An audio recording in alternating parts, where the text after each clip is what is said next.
The enemy loves darkness. He loves secrets. He loves things to remain hidden.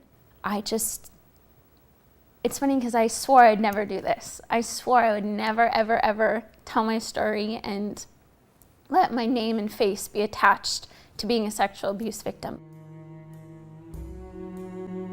The abuse started when I was probably 5 years old, and by my mom's dad, so my grandfather, and that's affected to date my life in a really huge way, in good ways and bad ways, but it's been kind of that thing in my life, so, it keeps me closer to the cross. It's amazing how powerful your mind can be when you want to forget something, you really can forget it. And a lot of that too was the Lord protecting me.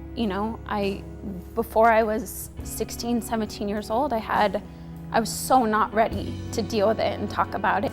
It was too much of a weight to bear on my own, but I was just so paralyzed with fear, just so afraid for my family, so afraid for my parents hearing with that. How are they going to react? I just felt bad. I felt bad for my siblings. We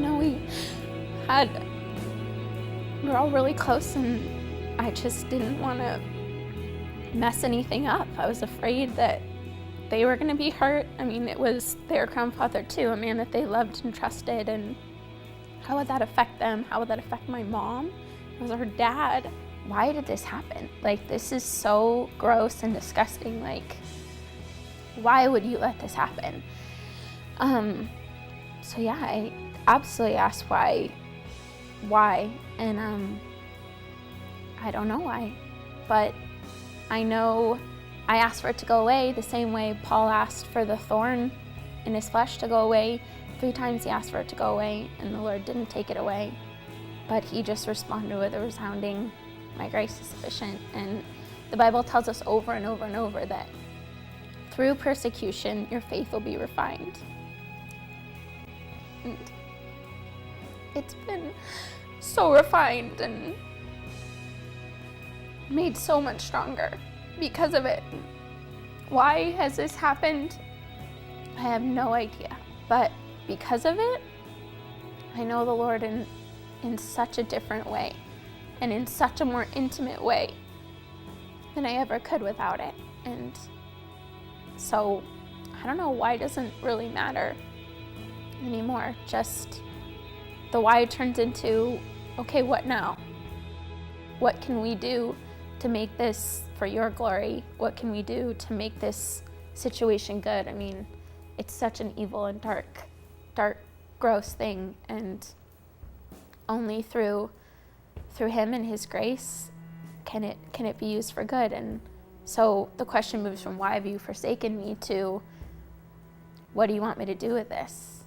Through the Lord and through a lot of counseling and through a lot of help. I'm sitting here in front of how many people go to SBC, telling them, get help. This happens to too many people and you need help.